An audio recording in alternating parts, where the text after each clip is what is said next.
How did your trivial sibling spat unveil your family's gravest secret? My brother and I were raised to believe family protects family. But what happens when that protection is twisted into a weapon, aimed right at the heart of your world? We discovered a secret so dark, it shattered everything we thought we knew, forcing us to choose between justice and revenge. Growing up, my brother, Tsin, and I were pure chaos. Think Tom and Jerry, but with real weapons. If I saw him walk into the kitchen, a knife suddenly felt like a perfectly reasonable accessory. If he caught me brushing my teeth, Dad's golf club became his weapon of choice for a surprise head attack.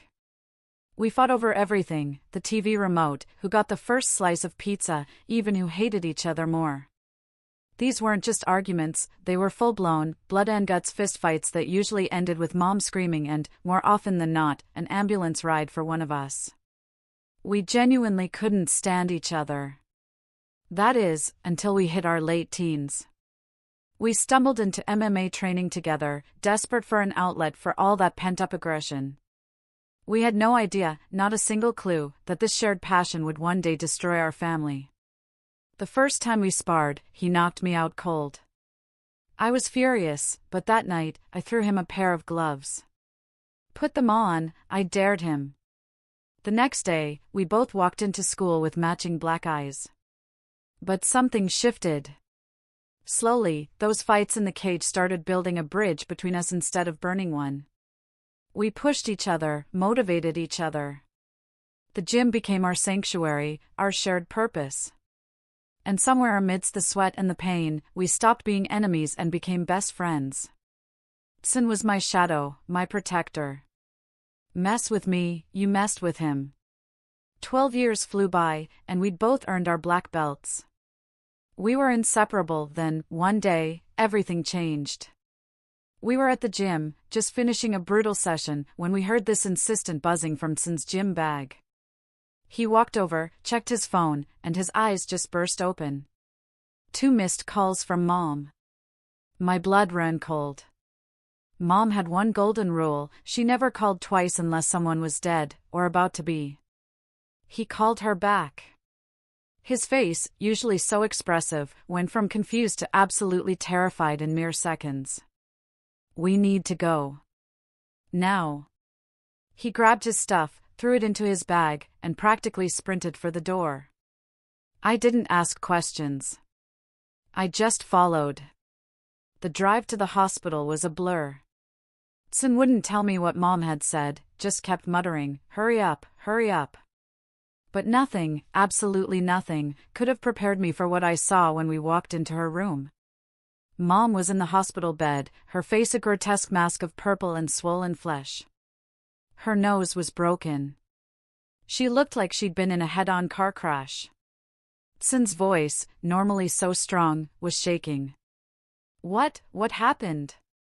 Mom started crying, soft, broken sobs. "Someone broke into the house. 2 men. They beat me up." A pure, unadulterated rage immediately consumed Tsin's face. My own hand instinctively reached for Mom's. She continued, her voice barely a whisper, "They didn't take anything. Not my purse, not the TV, nothing. It's like they just broke in, to hurt me." My mind started racing. Who would do that? And why? Mom, almost reading our thoughts, pointed to the phone in her jacket pocket. "Maybe you can see who it was from the security video." You see, Mom had CCTV cameras installed everywhere. She'd always been terrified of break-ins. Tsin and I grabbed her phone.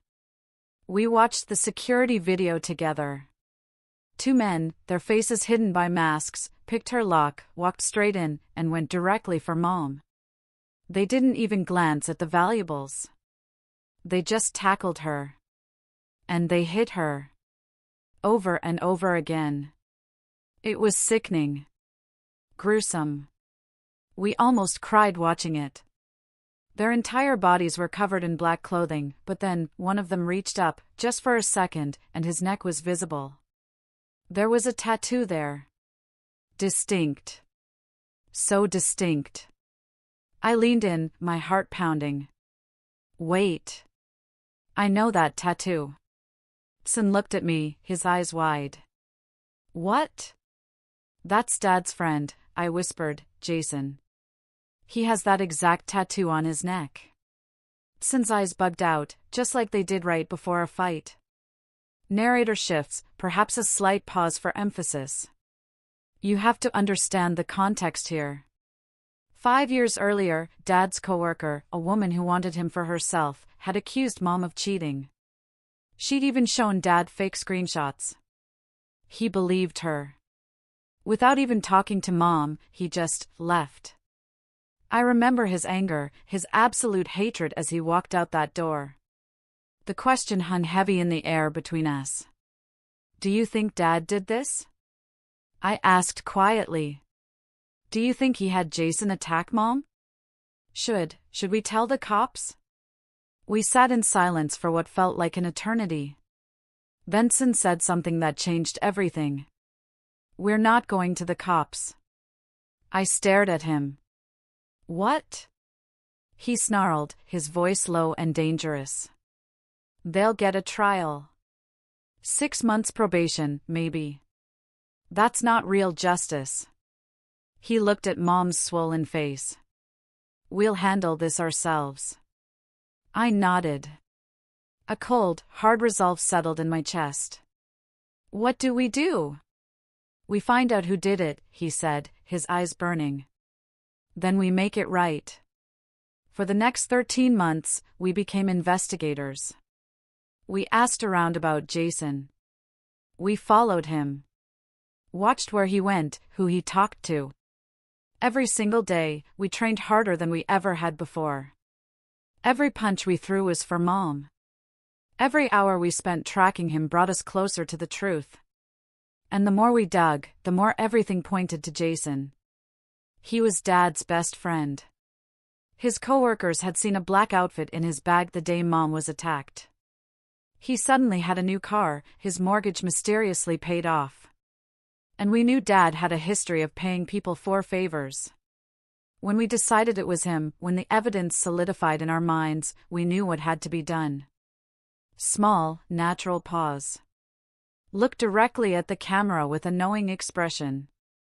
By the way, if you're still with me, make sure to hit subscribe, more unbelievable stories are coming. Return to story narration. We picked a Friday night, the one Jason usually spent at his favorite strip club. We waited in the parking lot. When he finally stumbled out, we stepped in front of his car. I didn't say a word, just stared him down, my baseball bat hanging heavy in my hand. Sin cracked his knuckles, the sound sharp in the night air. Jason's eyes darted from our faces to the bat, to Sin's fists. Get in the car, Sin commanded. Jason got in. We drove to Dad's house. We'd been watching him, too, we knew he was home alone.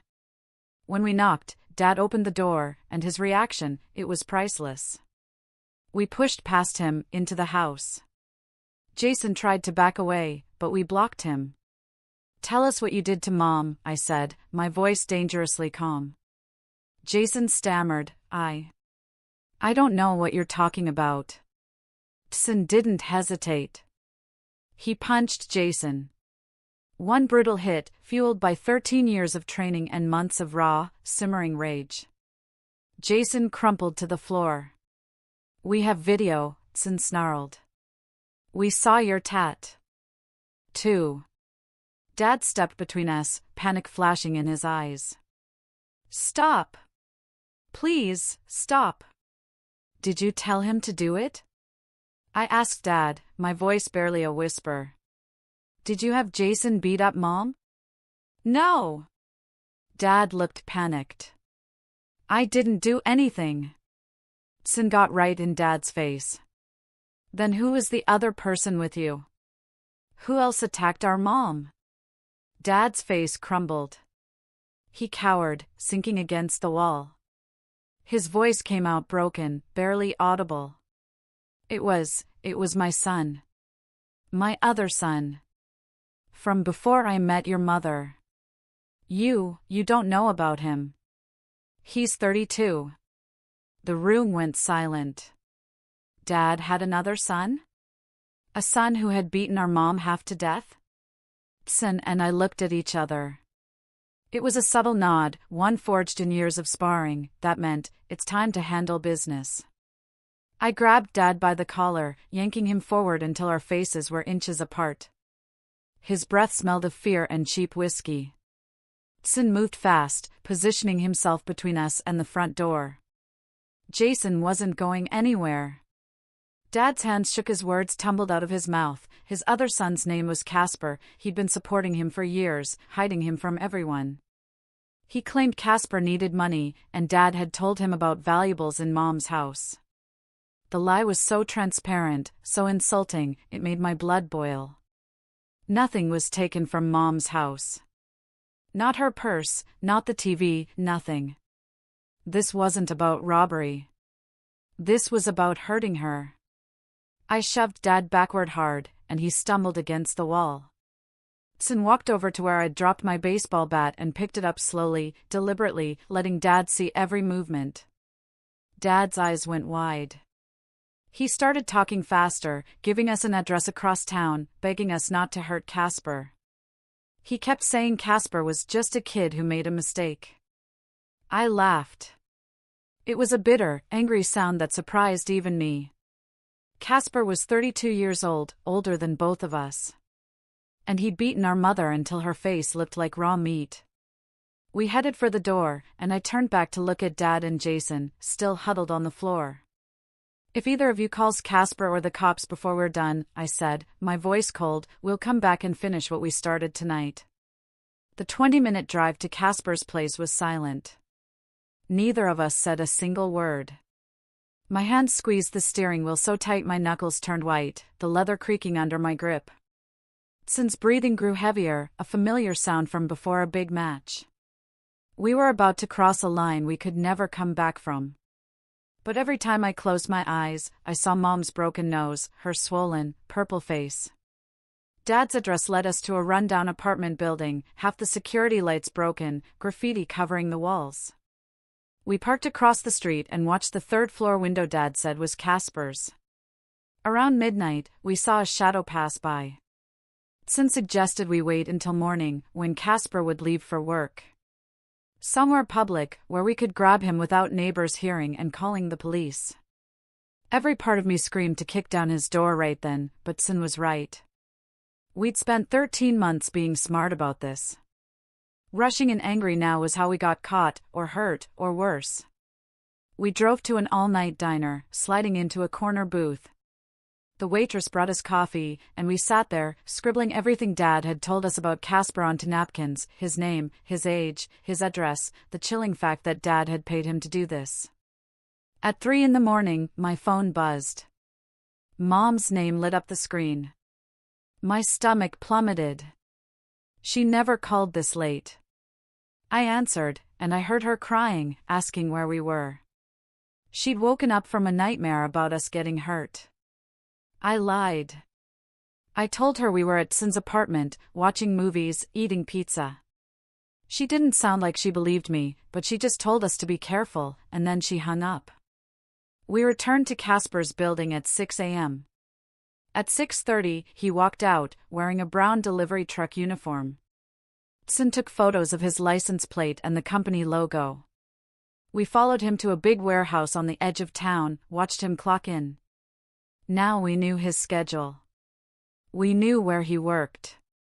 For the next week, we tracked Casper just like we'd tracked Jason. 10-hour shifts, 5 days a week.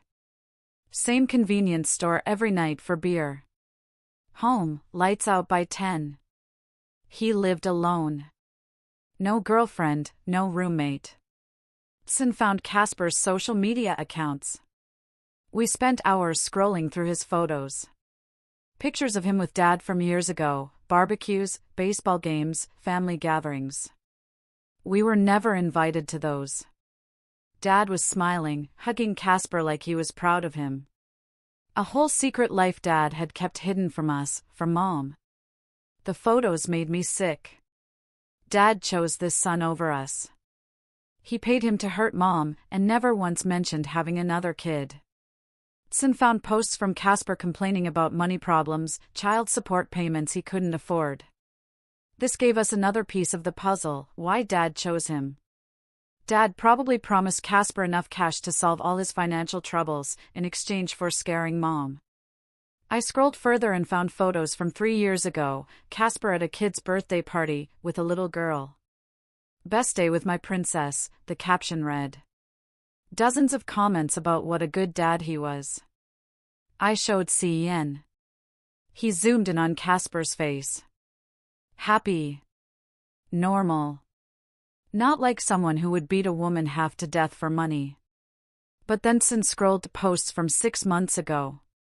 Casper complaining about his ex-wife taking him back to court for unpaid child support. He wrote about losing custody if he couldn't catch up. One post said he owed over $20,000, his wages garnished. 2 months later, another post, desperate, needs a miracle. Dad must have seen these posts. He knew exactly how to manipulate Casper. I felt sick, thinking about how Dad used Casper's love for his daughter as leverage to get him to hurt Mom. Cen and I sat in his car outside Casper's apartment for 3 straight days, talking through our options. I kept saying we should just go to the cops with everything. Show them the footage, tell them about Jason's new car and paid-off mortgage, explain Dad's history of paying for favors. But Cen shook his head every time. Dad will hire an expensive lawyer. They'll tear apart our investigation. Jason will claim the money came from somewhere else, say his tattoo is common. Casper will say he was at work. Dad will cry in court about us trying to frame him. The prosecutor will say our investigation was illegal. Everything we worked for, 13 months, thrown out. They'll walk free. He was right. It made me want to punch something. We needed hard evidence. Something undeniable. A confession. So I suggested we record Casper. Cen's eyes lit up. He had found an opponent's weakness. We bought a tiny voice recorder, small enough to fit in a pocket. Back at Cen's apartment, we practiced. What would we say? How would we get him to talk? We'd show him the security footage, tell him Dad paid him. Act like we already had undeniable proof, hoping Casper would panic and explain. The key, public place, so he couldn't run or fight. And stay calm, so he wouldn't realize we were recording. We rehearsed for hours. For the next 2 weeks, we kept following Casper, learning his routine inside and out. Every Friday night, he went to the same dive bar called Lies on the east side of town. Sticky floors, a pool table in the back. Dim lighting. Music loud enough to drown out conversations. Nobody paid attention to anyone else's business. It was perfect. On the 3rd Friday, we followed him. Watched through the window as he ordered his first beer, then his second. We waited until he was on his 3rd, shoulders relaxed, laughing at something the bartender said. Then we walked in. We slid into the booth directly across from him. Casper glanced over, his expression going from casual to confused. He stared at Cen, then at me, trying to place us.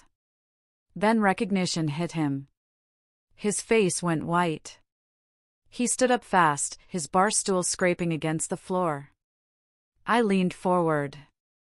"Sit back down," I said, my voice calm but firm. "We just want to talk about what happened to our mother." I watched him calculate, run for the exit, or hear us out. He sat back down slowly, his hands shaking as he picked up his beer. Cen pulled out his phone, opened Mom's security footage. He held it up so Casper could see, zooming in on the moment his mask slipped, his face visible for just a second. Casper's eyes went wide. He stammered, I don't know what you're talking about. I've never seen that video." But sweat beaded on his forehead, his leg bounced uncontrollably under the table. Cen zoomed in on Jason's tattoo next, then back to Casper's terrified face. I leaned in close. "We know everything, Casper. Dad told us." He hired you and Jason. Jason already admitted to being there. Casper's mouth opened, a silent gasp. No words came out. His face crumbled. He looked down at his beer, on the verge of tears. Then, words started spilling out, fast, a torrent of desperate excuses. Dad told me Mom stole money during their separation, he said, his voice cracking. That she was keeping him away from his sons. That she deserved to be taught a lesson about respect. The recorder in my pocket was running, catching every single word. Casper claimed he didn't want to hurt Mom that badly, that the plan was just to scare her. But Jason, he said, Jason got carried away with the beating and wouldn't stop. He was making excuses, trying to shift blame, but he was confessing. He was there. He participated. I asked him why. Casper's voice broke completely. Dad promised me $15,000. Enough to catch up on child support. To keep my ex-wife from taking my daughter away for good. He said he was desperate. Dad had made Mom sound like a terrible person who had ruined his life and deserved what happened. My hands clenched into fists under the table, but I forced my voice to stay calm. I asked more questions, about the planning, the break-in, what Dad specifically told them to do. Casper kept answering, thinking that cooperating would help him. Jason asked when Dad paid him. Casper said half up front, half after. He pulled out his phone, fumbling with shaking hands, to show us his bank account as proof. I took photos of his screen, 2 cash deposits of $7,500 each. One 5 days before Mom's attack, one 3 days after. Perfect. Undeniable. Casper started crying, apologizing over and over. I needed the money so badly, my daughter was going to be taken away. Dad made Mom sound like she ruined his life.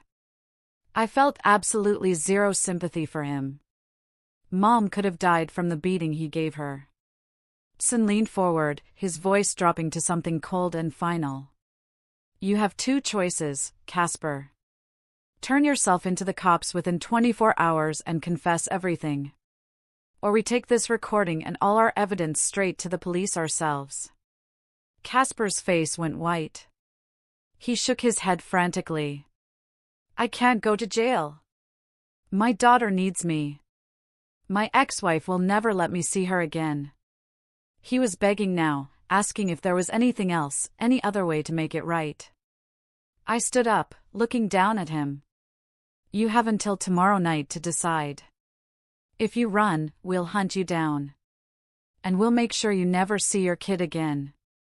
We walked out of the bar without looking back, leaving Casper sitting there, his hands buried in his face. In the parking lot, Jason and I argued in harsh whispers. I wanted to go straight to the cops. Giving him time is stupid. He's obviously going to run. Jason disagreed. We need to give him the chance to do the right thing. It'll look better in court if he turns himself in. I snapped, Casper is a coward who beat up our mom for money. He's not suddenly going to grow a conscience. We went back and forth for 10 minutes until we finally compromised. We'd watch his apartment tonight. If he was still there tomorrow, we'd give him until the deadline. We drove to Casper's building and parked where we could see his truck. The lights in his apartment stayed on until past 2 a.m. We took turns keeping watch. Around 3 a.m., the lights finally went out, and we tried to sleep in the car, one of us always keeping an eye on his truck. The next morning at 6 a.m., Casper's truck was still there. Maybe Jason was right. Maybe he would turn himself in. We watched him leave for work at 7:30 a.m., in his delivery uniform, like it was any other day. Jason said we should tail him, just to make sure he actually went to work, not for the highway. We followed his truck to the distribution center, watched him park and walk inside. Let's go home and get some sleep, I told C and come back tonight to see if he keeps his word. We crashed at Jason's place for a few hours, but I couldn't really sleep. My mind kept replaying Casper's confession. Was this a huge mistake? Around noon, Tsin's phone rang, waking us both up. A number we didn't recognize. He answered, putting it on speaker. "Are you looking for Casper?" a voice asked. My stomach dropped. It was one of his coworkers from the distribution center. Casper had called in sick this morning. He'd asked the coworker to tell us if we came by. The coworker sounded confused, but we thanked him and hung up fast. Tsin and I looked at each other. We knew what this meant. Casper ran. We jumped in the car, speeding back to his apartment building. His truck was gone. When we went up to his door and knocked, no one answered. I kicked the door in frustration. Tsin called the distribution center back, pretending to be Casper's friend, asking if anyone knew where he might be. The person on the phone said Casper had just called in sick for one day. He hadn't quit, so he was probably still in town. We spent the entire day driving around to every place we thought Casper might go. His ex-wife's house, but her car was there, not his. Dad's house, circling the block 3 times, no sign of Casper. Jason's apartment, sitting outside for an hour, still nothing. By 6 p.m., we were running out of ideas, and I was getting angrier and angrier that we'd let him slip away. Tsin suggested checking cheap motels near the highway.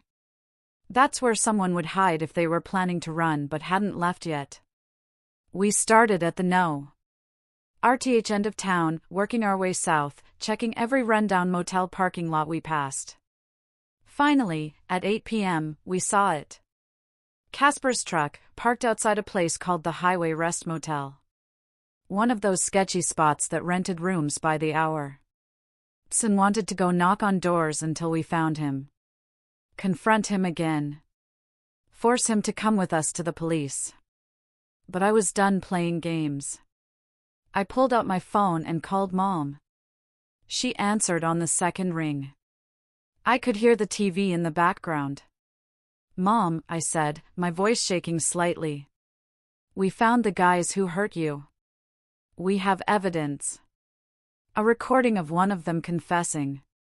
We're going to the police tonight to turn everything over." Mom started crying immediately, but it was different this time. It was a mixture of relief and fear. She begged us to be careful. "Please," she pleaded, "let the legal system handle it. Don't do anything that will get you in trouble or hurt. I can't lose you, too. I need you safe more than I need revenge." I promised her we'd do it the right way. That we were going straight to the police station, right then. Even though a part of me still wanted to drag Casper out of that motel room and make him pay personally. We drove to the police station and walked up to the front desk. I asked to speak with Detective Scott, who had handled Mom's case originally. The officer looked surprised but called her. 20 minutes later, Detective Scott came out. She looked older than I remembered, more tired. She recognized us immediately, her expression cautious, as she led us back to an interview room. The room was small, cold. A metal table, uncomfortable chairs. A camera with a red light blinked in the corner. Tsin and I sat down and started laying out everything we'd found over the past 13 months. The photos of Jason, the screenshots of Casper's bank deposits, the recording of Casper's confession. We told her about Dad's secret son, about Jason's new car and paid-off mortgage, about following them, tracking their movements. We explained how we connected Jason's tattoo to the security footage, how we found Casper through Dad's confession. How all the pieces fit together into a clear picture of a conspiracy. Detective Scott sat with her arms crossed, her expression growing harder and harder as we spoke. When we finally finished, she was quiet for a long moment. Then she looked at us. "You've conducted an illegal investigation," she said flatly. She explained the recording might not be allowed in court because of consent laws. That we'd potentially messed up the entire case by confronting suspects and threatening them. She asked if we'd assaulted anyone, if we'd made any threats, if we'd broken any laws during our investigation. My heart sank. We thought we were helping Mom get justice. But maybe we just made everything worse. I admitted we confronted Jason and Dad at Dad's house. That we might have scared them. But we didn't hurt anyone. Sen added that we only followed people in public places, took photos anyone could have taken. Detective Scott sighed. She pulled out a notepad. You need to write detailed statements about every single step of your investigation. She wanted names, places, dates, conversations. She needed to know exactly what we did so she could figure out what parts of the case were still good and what parts we'd ruined. The process took 4 hours. My hand was cramping by the end. Page after page, describing our surveillance, our tracking, the confrontation, the recording.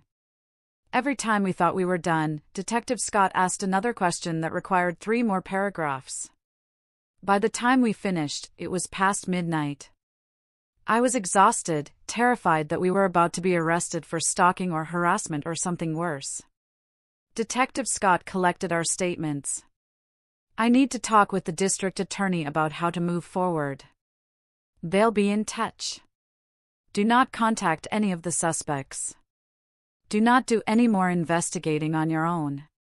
We drove home in silence. I couldn't tell if we just saved Mom's case or destroyed it completely. 2 days later, Detective Scott called my phone. She asked us to come back to the station. Bring a lawyer if you have one, she added. Her tone made it clear this wasn't optional. It was a command. Sen and I were terrified. We thought we were about to be arrested. We didn't have a lawyer, couldn't afford one. So we just showed up the next morning, trying not to panic. Detective Scott met us in the lobby again. But this time, she wasn't alone. A young guy in a sharp suit, maybe 30 years old, stood beside her. She introduced him as Ada Kramer from the district attorney's office. He shook our hands with a firm grip. We followed them to a conference room, larger than the interview room, with a long table and actual comfortable chairs. Ada Kramer didn't waste time with small talk. He looked at us straight. You created a huge mess by investigating on your own. You could have destroyed the case. My stomach dropped. But then his expression shifted. However, he continued, despite your questionable methods, the evidence you gathered points to a clear conspiracy to commit assault. He'd seen the bank records. The photos. The security footage with Jason's tattoo. Even if the recording might not be allowed in court, everything else builds a solid case. He said that if we cooperated fully going forward, and stopped doing anything on our own, he was willing to work with us to prosecute Dad, Casper, and Jason. Kramer pulled out a folder, spreading photos across the table. He pointed to the bank deposits we'd documented. These financial records are solid. A clear pattern of payments right before and after the attack. The photos of Casper and Jason together gave context to their relationship. But then he tapped the recording device we'd used at the bar, and his expression got serious. He explained that depending on state law, recording someone without their knowledge might not be admissible. The defense could argue it was obtained illegally and get it thrown out. My heart sank. That recording was Casper admitting everything. Kramer must have seen my face. He quickly added, even without the recording, the case is strong enough. He planned to bring Jason in for questioning within hours, offering him a deal, testify against Dad and Casper, and he'd get reduced charges, maybe even just probation. Sen asked why we'd let Jason off easy. Kramer explained, it's about building the strongest case possible. With Jason's testimony, we can prove Dad orchestrated the whole thing. Without it, Dad could claim he knew nothing, Casper acted alone. Detective Scott nodded. Standard procedure in conspiracy cases. You flip the weakest link to get the bigger fish. I hated it, but I understood the cold, hard logic. That same afternoon, Detective Scott and 2 other officers drove to the motel where we'd tracked Casper. Kramer had us wait at the station, watching through the window overlooking the parking lot as they brought the suspects in. We sat there for 2 hours, drinking bad coffee, barely talking. Finally, a police car pulled up. I saw Casper in the back seat. The officers opened the door, and the second his feet hit the pavement, Casper bolted. He sprinted toward the street, but Detective Scott had positioned the third officer there. They tackled him hard onto the asphalt and cuffed him, his yells of police harassment echoing faintly. Watching them walk him past the window in handcuffs, it should have felt satisfying. We'd spent 13 months tracking this guy. Confronted him, recorded him. Now he was finally caught. But instead, I felt empty. This wasn't the justice we originally wanted. We wanted to make him hurt the way he hurt Mom. We wanted him to feel scared and broken. Instead, he was just getting arrested, processed like any other criminal. Jason must have felt the same. He stared at the floor instead of watching Casper being brought inside. The whole thing felt too clean, too official, too far from the raw justice we'd imagined. Casper's lawyer showed up 3 hours later, some guy in an expensive suit who looked annoyed to be there. Kramer told us through the glass that Casper was invoking his right to remain silent, on his lawyer's advice. Normal. Expected. Casper would sit in a holding cell until his arraignment. Then they brought Dad in for questioning. We couldn't hear, but we watched through the one-way glass as Dad sat across from Detective Scott, looking small and scared. His lawyer arrived within 20 minutes, immediately shutting down the questioning. Dad didn't say a single word. Then Jason came in separately, with his own lawyer. Same result. Everyone lawyered up, refused to talk. Kramer said this was actually good for the prosecution. It means they're scared and defensive. Innocent people usually want to explain themselves. Guilty people hide behind lawyers. Still, watching all three of them walk out without giving statements made me feel like we'd accomplished nothing. We had evidence, recordings, photos. But they were all just going to sit there silently and let their lawyers do the talking. The next week crawled by, slower than any week of my life. Every morning, I woke up expecting news. Nothing. Every afternoon, I checked my phone, hoping Kramer would call. Jason and I tried to train at the gym, but our hearts weren't in it. We'd go through the motions, sparring and hitting bags, but our minds were consumed by the case. Mom called us every day, asking if we'd heard anything. On Wednesday, she went to court with Detective Scott and got a protection order against Dad, Casper, and Jason. None of them could contact her, come near her house, or be within 500 feet. Leah Rose, from the hospital, met with Mom that same day to explain court procedures, arraignments, preliminary hearings, what to expect at trial. Mom called me afterwards, sounding completely overwhelmed. So many steps, she sighed. So much waiting. Leah told her these cases could take months, even years. I tried to sound encouraging, but honestly, I was just as frustrated. Friday afternoon, my phone finally rang. It was Kramer. Jason's lawyer had reached out about a cooperation deal. Jason was willing to testify that Dad paid him and Casper to assault Mom. He'd say Dad planned everything, a twisted revenge for the cheating accusations from 5 years ago. Jason would explain how Dad contacted him, how much money was offered, how they planned the break-in to look random. In exchange, Jason wanted his charges reduced from assault to accessory. No jail time, just probation and community service. My jaw clenched as Kramer explained this. Jason had helped beat Mom until her face was unrecognizable, and he wanted to walk free? Kramer said the deal was contingent on Jason's testimony being truthful and complete. If he lied or held anything back, the deal was off, and he'd face full charges. He asked what Jason and I thought. I told him I needed to talk to CN. 2 days later, Jason and I sat in Kramer's office, discussing the deal. I said I hated everything about it. Jason should go to prison. Kramer leaned back. I understand your feelings. But we need to think strategically. Without Jason's testimony, the case against Dad is much weaker. Dad's lawyer would argue Dad was just venting. They'd say Casper took it upon himself, that Dad had no knowledge. Casper would claim the same. The bank deposits could be explained away as legitimate family support. The security footage showed Casper and Jason, but not Dad. Jason's testimony was the link. He could testify that Dad explicitly hired them, gave specific instructions, paid them afterward.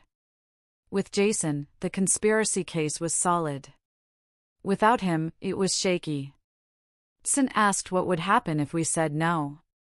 Kramer said they'd prosecute Jason, too. But all three defendants would probably get lighter sentences because the evidence was weaker. Or worse, Dad might be acquitted completely. We agreed to the deal, even though it made us sick to our stomachs. Getting Dad convicted mattered more than punishing Jason. Mom was harder to convince. When we told her, she cried. Jason hurt me just as much as Casper. Why should he walk free while Casper goes to jail? I explained what Kramer said, about his testimony being crucial. She asked if we trusted Jason to tell the truth. I said the deal required him to be completely honest. After an hour of talking, she finally accepted it. I want Dad to pay for what he did more than anything, she said, her voice raw. If letting Jason off is the price, I'll agree to it. 2 weeks later, Jason appeared in court. He pleaded guilty to accessory to assault. He stood there, staring at the floor, as the judge explained his sentence: 2 years probation, 300 hours community service, and restitution payments to Mom for her medical bills. He agreed to testify fully and truthfully at Dad's and Casper's trials. Walking out of that courthouse, knowing Jason was free, made my hands shake with anger. 3 weeks after the arrests, Dad's arraignment finally happened. Sin and I sat in the courtroom, watching Dad stand before the judge in an orange jumpsuit. The judge read the charges: conspiracy to commit assault. Dad's lawyer immediately entered a not guilty plea. He argued Dad was just a father venting to his son. No evidence Dad explicitly ordered an attack. The payments to Casper were normal family support. Dad never intended anyone to get hurt. It was all Casper's misunderstanding, Jason's involvement. The prosecutor pushed back hard, citing Jason's cooperation agreement and upcoming testimony. The judge listened, then set bail at $50,000. I thought maybe Dad would have to stay in jail. But his lawyer pulled out a credit card right there in the courtroom and posted bail within an hour. Dad walked out a free man until trial. Watching him leave the courthouse in regular clothes, no handcuffs, no orange jumpsuit, made me want to scream. Casper's arraignment happened separately the next week. His lawyer entered a not guilty plea and immediately attacked the evidence. The security footage was too grainy. The bank deposits proved nothing. Casper was at work, he had witnesses. Kramer stood up and methodically destroyed each argument. The bank deposits timed exactly with the attack. Jason's testimony placing Casper at the scene. The security footage showing Casper's face when his mask slipped. The judge wasn't buying it. He set bail at $75,000, higher than Dad's, because Casper had actually committed the physical assault. Casper couldn't post bail. He stayed in jail, waiting for trial. The preliminary hearings dragged on for 2 months, with constant continuances and motions. Every time we thought we were making progress, some lawyer would file a motion to suppress evidence, or request more time. Sin and I attended every single court date. We sat in the gallery behind Mom, making sure Dad and Casper saw us. We wanted them to know we weren't backing down. The stress started wearing on all of us. Mom stopped sleeping well, started taking medication for anxiety. Sin became short-tempered at the gym, snapping at people during training. I started having trouble sleeping, replaying the confrontation at Dad's house every time I closed my eyes. Thinking about how close we came to doing something irreversible. How we almost became criminals ourselves, trying to get justice. The legal system moved so slowly, it felt like torture. But at least it was moving. At least Dad and Casper would eventually face real consequences. That had to be enough. One afternoon after a hearing, Detective Scott pulled Sin and me into a side hallway, away from the crowd. Her face was serious, and my stomach tightened.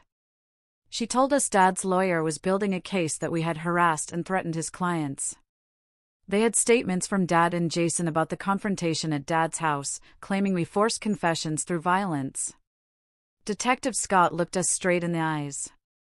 You need to stay away from Dad, Casper, and Jason completely. Or you could face charges yourselves. The warning felt so unfair. We were the victim's family. But she made it clear she was trying to protect us. We agreed to keep our distance, even though every part of me wanted to show up at every court date and stare them down. Sin nodded, promised we'd stay away. Detective Scott seemed relieved, but still worried. She walked away, leaving us standing in that hallway, feeling like somehow we were the ones in trouble. The next week, my phone rang while I was at work. Stanley Bailey's name popped up on the screen. My hands got sweaty. Stanley never called unless something was seriously wrong at the gym. I answered. He asked me to come in for a conversation about the case. His voice sounded different, not angry, but disappointed. That made it worse. I drove to the gym after my shift. Stanley was in his office, the door closed. He gestured for me to sit. He asked directly, had Sin and I done anything illegal during our investigation? I could have lied. But Stanley had been our coach for 12 years. He deserved the truth. I told him everything, following Jason and Casper, the confrontation at Dad's house, everything we did before going to the police. Stanley listened without interrupting. When I finished, he just shook his head slowly. Disappointed, but not surprised. Like he'd suspected we'd crossed lines, but hoped we hadn't. Stanley leaned back. He said he'd support us as character witnesses if the court needed it, but the gym had to distance itself publicly from any vigilante activity. He reminded me that MMA training was about discipline and control, not taking justice into your own hands. His words stung. He was right. We had lost control. The gym's reputation depended on students using their skills responsibly. He couldn't have people thinking he trained vigilantes. I understood, but it still hurt. He said I could keep training, but I needed to be an example of doing things the right way from now on. I left his office feeling smaller than I had in years, like I'd let down someone who mattered. For months crawled by with more court dates and legal paperwork than I could keep track of. Then Kramer called. Casper's lawyer had approached him about a plea deal. Casper was willing to plead guilty to aggravated assault in exchange for a recommended sentence of 5 years with the possibility of parole. Kramer wanted to meet with us and Mom for our input. We drove to his downtown office, sitting in a conference room with harsh fluorescent lights. Kramer laid out the details. If Casper went to trial, he might get more time, but there was also a chance a jury could give him less. Plea deals offered certainty, but often felt unsatisfying because the sentences seemed too light. Mom sat quietly, her hands shaking slightly in her lap. When Kramer finished, she surprised us both. She wanted to accept the plea. She said she was tired. So tired of the court process. She didn't want to go through a trial where she'd have to testify, relive the attack in front of strangers. Her voice cracked when she talked about having to describe the beating in detail, while Casper sat there, watching her. Sin and I were torn. 5 years felt too light for what Casper did. I thought about Mom's face in the hospital, purple and swollen. 5 years felt like nothing. But Mom kept saying she just wanted it over. She needed to move on, to stop reliving that night. Sin looked at me. I saw the same struggle in his eyes, wanting justice, but also wanting Mom to have peace. We told Kramer we'd defer to Mom's wishes. She was the victim. She had to live with the outcome. Dad's trial was scheduled for 2 months after Casper's plea deal. Dad was refusing everything, insisting on his innocence. Kramer told us Dad's strategy was to claim Casper and Jason acted independently, that any money he gave Casper was for legitimate family support. Dad's lawyer was going to argue Dad had no idea what they were planning. Kramer was confident the jury would see through the lies, the bank deposits timed exactly with the attack, Jason's testimony. The trial date appeared on our calendars like a countdown to something we'd been waiting for since the night we found Mom in the hospital. The week before Dad's trial was supposed to start, Kramer called with news. Dad's lawyer had contacted him with a last-minute plea offer. Dad would plead guilty to conspiracy to commit assault in exchange for 3 years in prison. Anger surged in my chest. 3 years? That was even less than Casper was getting. And Dad was the one who planned everything. Kramer said he'd already pushed back, demanding 5 years to match Casper's sentence. The negotiation went back and forth for hours. They finally settled on 4 years. Kramer asked if we wanted him to reject the offer and go to trial anyway. But he warned us, trials are unpredictable. Dad might end up with even less time if a jury felt sympathetic. Mom accepted Dad's plea deal with visible relief. She just wanted it over. Sin and I sat on her couch, struggling with the outcome. For years felt so inadequate for planning an attack that could have killed her. I kept thinking about how Dad paid his own son to beat his ex-wife. How he orchestrated everything out of spite, out of wounded pride. For years seemed like nothing compared to the lifetime of trauma Mom would carry. But Mom kept saying she was done. She couldn't handle more court appearances. More lawyers arguing about her life. We respected her decision, even though it felt wrong in our guts. Jason's sentencing hearing happened first, since he cooperated. Sin and I sat in the courtroom with Mom, watching Jason stand before the judge in a suit that looked too big for him. The judge gave him 2 years probation, community service, and ordered him to pay restitution to Mom for her medical bills. Jason walked out of the courthouse a free man. I watched him get into his car and drive away like nothing had happened. My hands clenched into fists. That familiar rage built in my chest.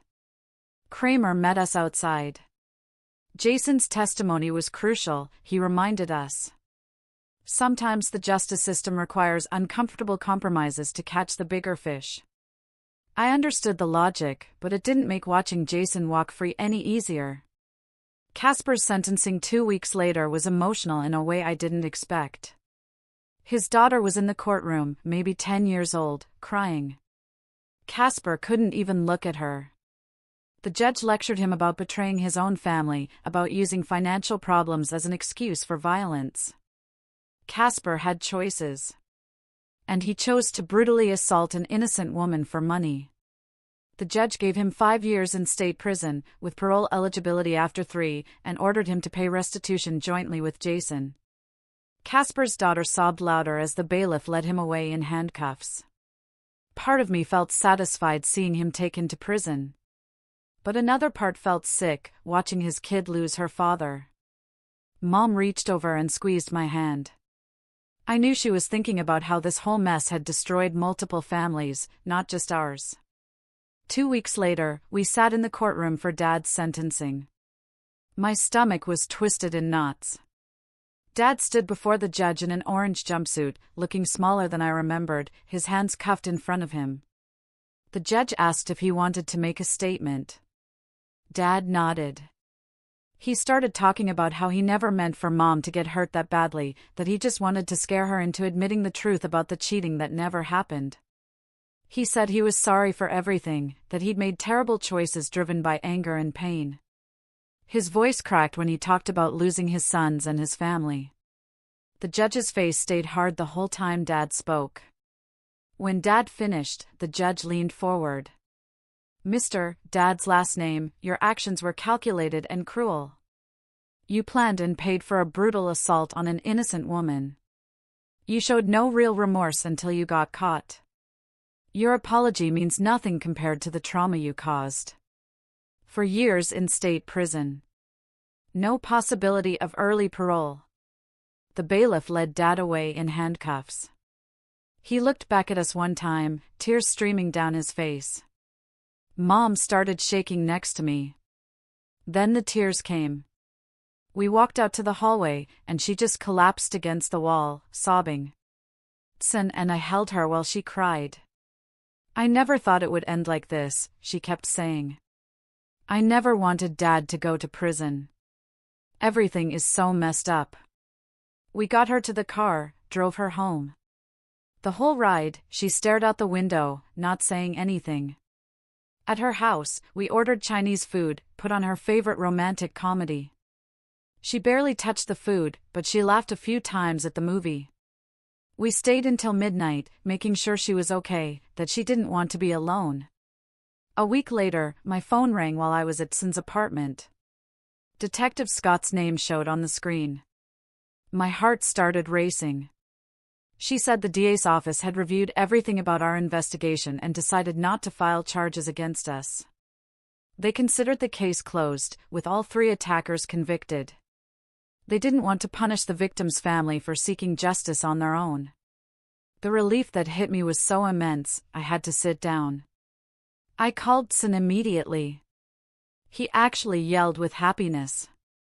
We'd been worried for months that we'd end up in legal trouble for confronting Jason and Dad, for following people, for recording Casper without permission. 2 days after that call, an envelope arrived with the DA's office return address. Inside was a letter from Kramer, thanking us for our cooperation. He wrote that our methods were unorthodox, and he couldn't officially approve of vigilante investigation, but our evidence was crucial to securing all 3 convictions. He included pamphlets about victim services and counseling resources for trauma survivors. He also hoped our family could find peace and healing now that justice had been served. The letter felt like closure, even though it was just a piece of paper.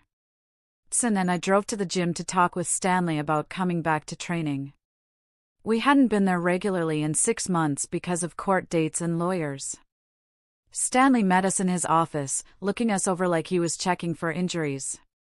You look terrible, he said bluntly. Out of shape. Exhausted. I admitted we'd let training slide. Stanley understood. But, he said, if we wanted to come back, we had to attend anger management classes first. The gym couldn't have members who might lose control and hurt someone because they hadn't dealt with their rage issues. Son started to argue, but I stopped him. Stanley was right. We'd almost destroyed our own lives chasing revenge. We needed help processing that.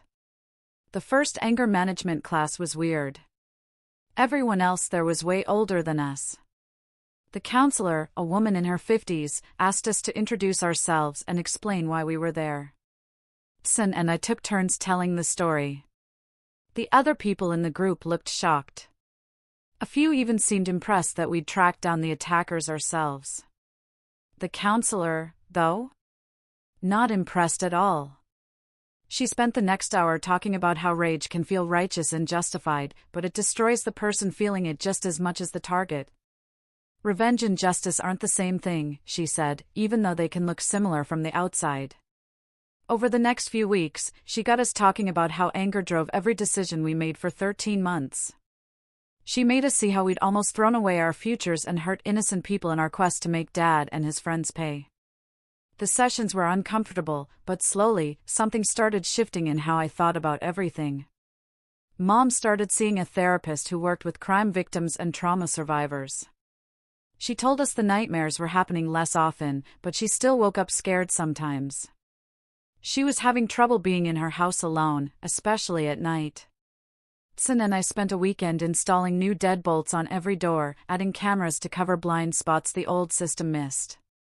We put motion sensor lights all around the outside of the house, so nothing could move near her windows without triggering bright lights. Mom watched us work. She said she felt safer already, just knowing we were making her house more secure. 3 months after all the Sen tank. Ings, Mom called and asked us to come over. She had real estate listings spread across her kitchen table. She'd been thinking about moving. The current house held too many bad memories. Every room reminded her of that night. She wanted a fresh start. Tsin and I spent the next 2 weeks driving her around. She wanted something smaller, easier to maintain, with good security features already in place. We found a place near our gym, reinforced doors, a good alarm system. The neighborhood was quiet, lots of families, people walking dogs. Mom's face lit up when we walked through it. It felt right. The moving process took 3 weeks. All of us worked together, packing up the old house. Tsin and I made sure Mom's new place had locks on every window, reinforced frames on the doors.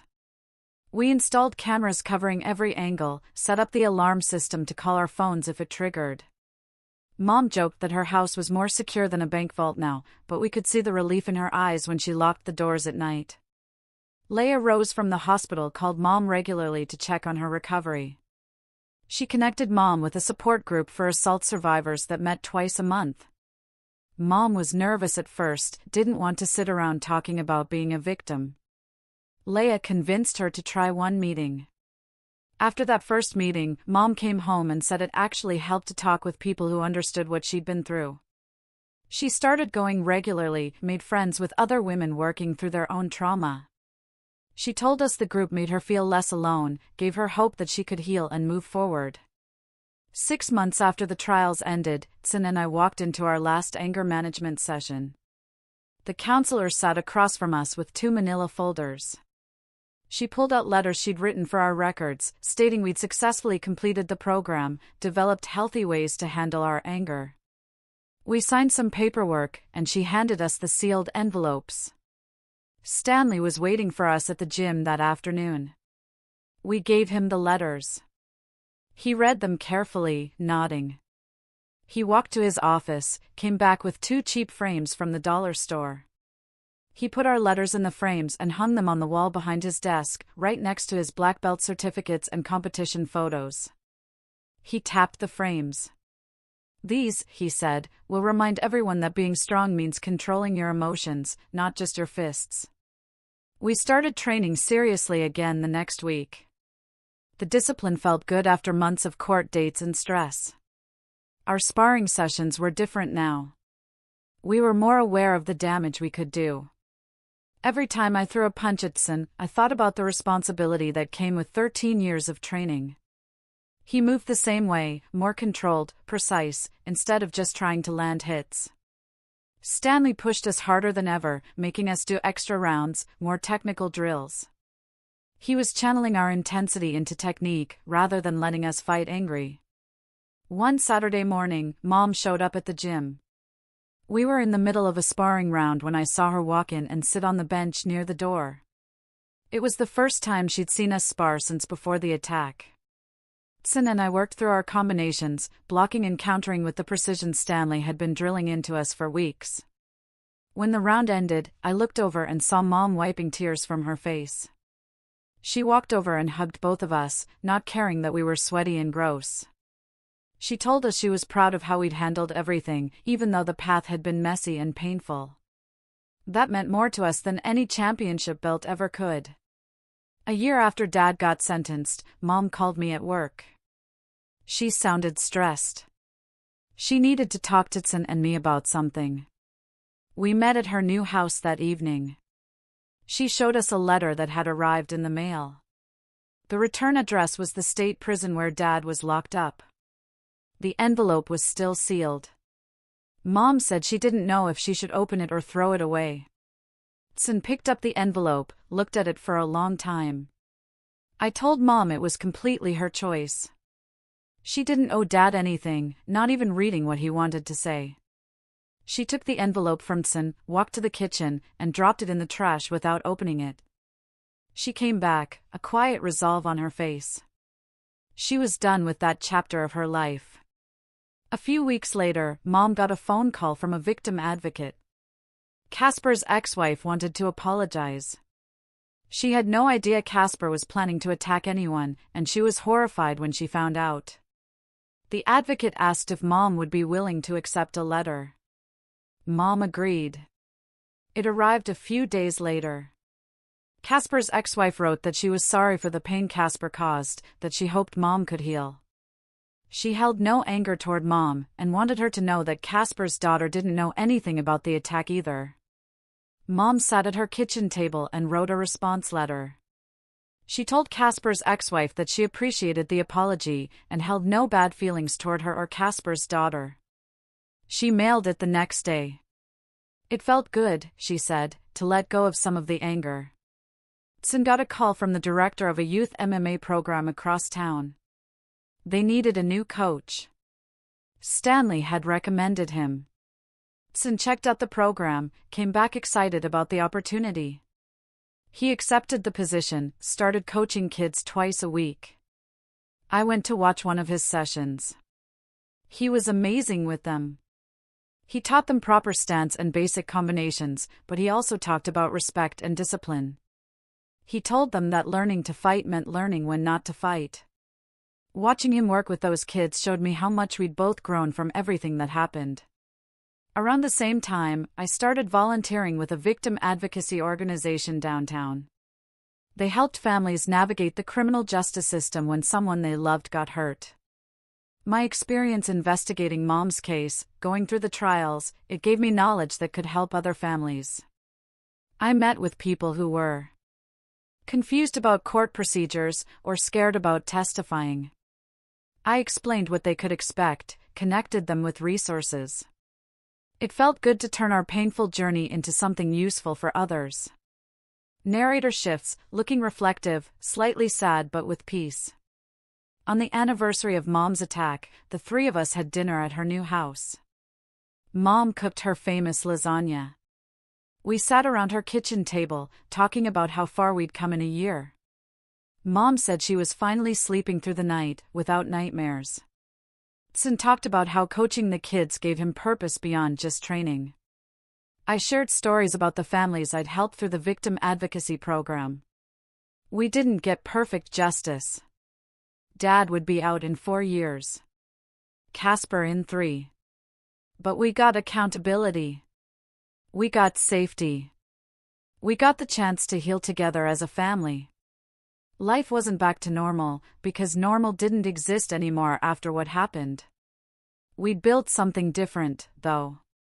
Something better. A family that fought through darkness and made the choice to move forward with honesty and strength. We chose a path many would call dangerous, even wrong, to protect our family. What would you have done in our place? Tell me what you think in the comments below. I really want to know.